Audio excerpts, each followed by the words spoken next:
Ayun na nga guys, imbitado nga pala kami sa kapatid ni Mary Grace kaya pumunta kami.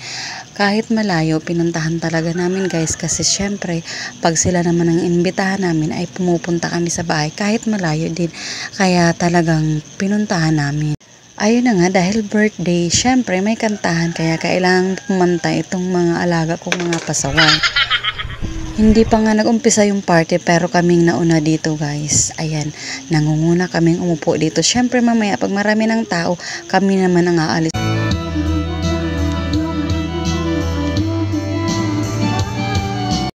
O diba, kita nyo naman si Nicole bumibirit. Marunong talaga yan kumanta si Nicole, mahiyain lang. Tapos si Janet, pili lang ng kanta yan. Pero hindi naman niya kinakanta. Ito namang isa. Hay nako, ayaw kumanta kunwari yan guys. Pero mamaya bibirit na yan. Init na init pati. Kasi nga nasa tabing kalsada kami, walang masaksakan ng electric fan. Kaya ayun, walang electric fan. Pero kaya rin naman, kasi nga open ano naman siya guys. Kaya hindi ganun kainit. Yan nga, umpisa na yung kantahan. Mamaya guys, syempre mag-atrasa na kami kasi hindi naman namin kilala yung mga tao dito. Dumayo lang ka. Guys, mga busog na yan. Kami pinaunang kumain ng todo ng mga yan. Kaya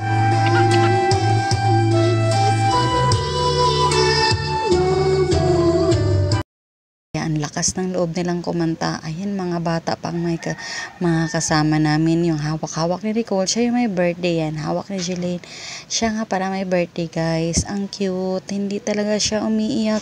Kahit sino na lang kakarga sa kanya. Ganyan lang siya, tahimik. Sarap niyang alagaan guys. Kasi ganyan lang. Walang kagulo-gulong bata. Kung ano lang ipapahawak niya sa'yo. Ayan, nilalaroan niya. Kahit ano na lang guys. Napaka-behave niya. Ang cute niya talaga. Ang sarap alagaan ng mga ganitong bata na tahimik, walang kagulo-gulo. Kung ano lang yung ano aabot mo sa kanya, kalmadong kalmado.